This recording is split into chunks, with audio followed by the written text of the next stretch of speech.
Patayin natin to, wag. Ha? Hiya mo lang, ano ba yan? Tubo pa lang eh. Hindi, puno na yan. Bagay. Ano ba yan?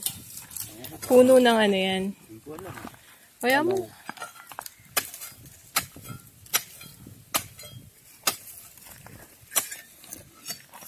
Ito, kinalaykay ko na yan. Sisindihan na lang natin mamaya. Okay. Anong ginagawa mo? Pinaplaw. Pinaplaw? Anong tinitira mo dyan, bata? Mga ugat-ugat na mga damong gubat. Damong gubat? Sa madaling salita, masamang damo. Bakit kailangan ganyanin ng mga Kailangan ugat? patayin yung mga ugat para tumubo yung mabubuting damo. Yung magagandang damo. Scientific ba yan? Oo. Kasi yung mga tinanggal natin ngayon, yung masasamang damo. Okay. So, Tapos anong gagawin yung masasamang natin? damo, dapat kailangan ng kalusin. Okay. This is farm life. Yan daw ang farm life namin. At syempre ako naman ito, taga-kalaykay ng mga na kanilang na halukay. Tapos yan, pag nahalukay na natin yan, tataniman na, yan, tanim na tayo ng mga buko. Ayan. Nagtanim na kami ng ilang buko. Yan. Ayun yung mangga. Yun dun sa may gate, ayun o, yung mga buko. Ayan yung aking anak. Mag-ano rin siya. Lalaro. Maglalaro. Lalaro ng... Ito, yung mga ganyan damo. Yeah. Yan. Wala muna kaming city life ngayon. Ito. Respond muna city life. On pause ang aming city life. Ngayon kami ay pamilya ng farmers. Farmers ko ba? Kami ay mga farmers today. Haba ng buko. Oh.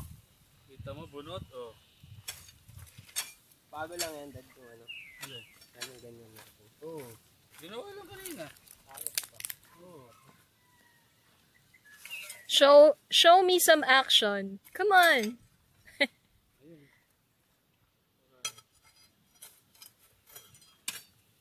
Yan.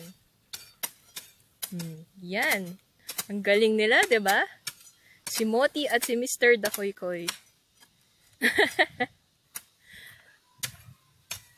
Goodbye to city life for now. We're here at our Dakoy-koyville. Yan.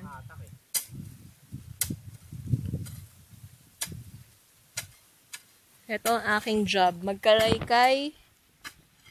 And then, ipunin yan. Tapos sisigaan mamaya. Mr. Dakoy-koy. Oh. Nagpapahinga ka na naman. Siyempre, ang init ng araw eh. Kainit. Pwede saan to? Kainit ng araw. Hay! Ay, inang! Kainit! Kala namin, kaya namin araw. Hindi pa. Sumisilong muna kami. Oh. Hindi ko pa lang eh. Hindi namin kinainit eh. Ito yung mga nakalaykay ko eh.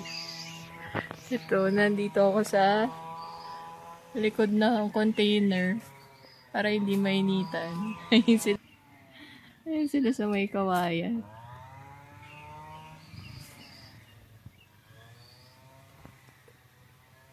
Ito yung pillars ng aming maliit na kubo. Yan ang aming gate. Automatic yung gate namin na yan. Pagpasok namin, pag ano pa lang namin sa harap, bumubukas na mag-isa yung gate na yan. Ayan o, yung... Control. Oo, yung wire, ano yan eh. Voice command dyan, voice command. Voice command. Oo, may Alexa kami dito eh. Yan, nandyan sa taas na yan. Yan. Tapos yun yung nakikita nyo yun. Yun yung power plant namin. Yun ang magsusupply ng electricity at internet sa amin. Yan. Satellite. Diba? Usapang Dakoy-koy at Moti. Ay, inang, mag-swimming muna tayo doon sa Tagpuang Bates. Kasarap magtampisaw sa tubig na malamig. Ay, inang. Ay, inang, napakatirik ng araw eh. Hindi makakatayo.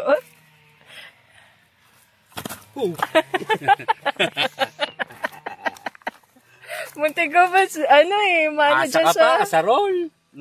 Ay, naubusan daw ng tubig yung bukal dyan sa baba.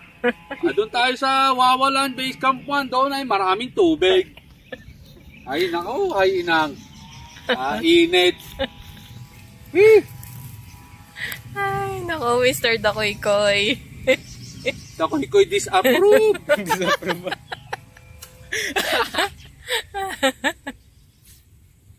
Abort ang mission namin dito. Abort ang mission namin dito sa Base Camp 1. Pupunta kami sa... Ay, mali. Abort ang mission dito sa Base Camp 2. Doon kami ngayon pupunta sa Base Camp 1. Masyado mainit. Kinukuha lang na anak ko yung ATV. Saka yung motor, kinukuha na ni Mr. Dakoy-koy. Yan, nakapack up na kami.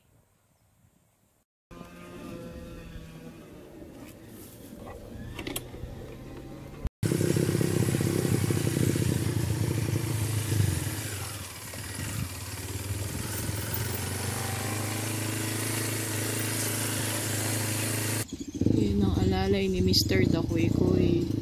That's my number one guide. Moti Dakoy-koy. At your service.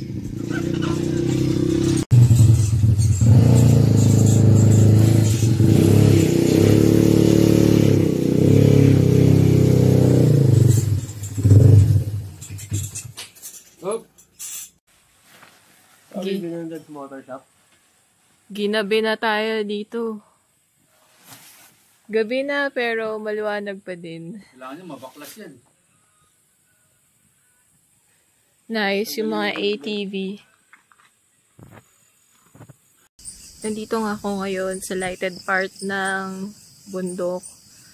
Binaba muna ako ni Mr. Dakoy-koy dito kasi na-flat yung dirt bike namin. Hindi pa man kami nakakalayo doon sa Base Camp 1. So, yung anak ko bumaba na, si Moti, gamit yung ATV. Pauwi na ng bahay. Kami sana papunta doon sa kabilang side kung saan nagpaluto nung manok. Tapos may niluto mga suso, diba? Yung gabi. Kaya lang, di ko sure kung makakaakyat pa kami dun. Dahil na-flatan kami. So, ganito kadilim. Ewan ko kung may nakikita kayo na pathway. Yan.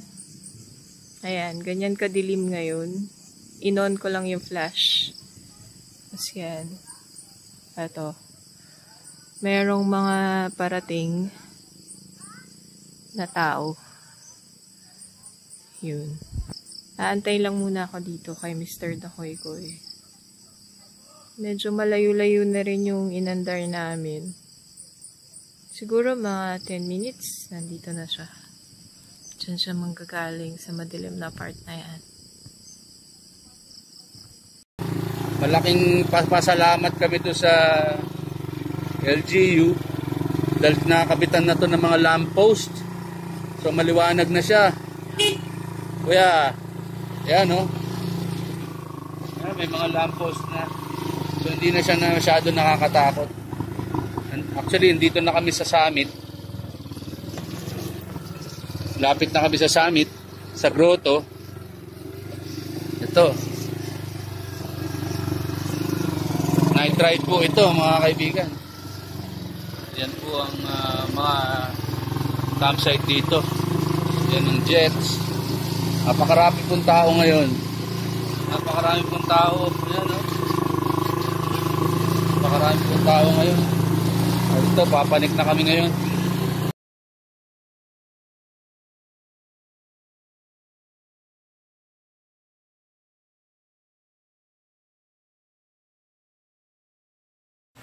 Eto na yung yung manok na niluto kanina.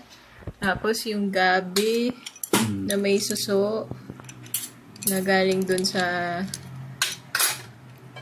bundok kanina. Yan. And yung panghimagas natin na ginataan. Niluto ni paring June. Maraming salamat, paring June. Doktora. Kay Doktora Amat sa mga ulam at sa panghimagas na sobrang sarap.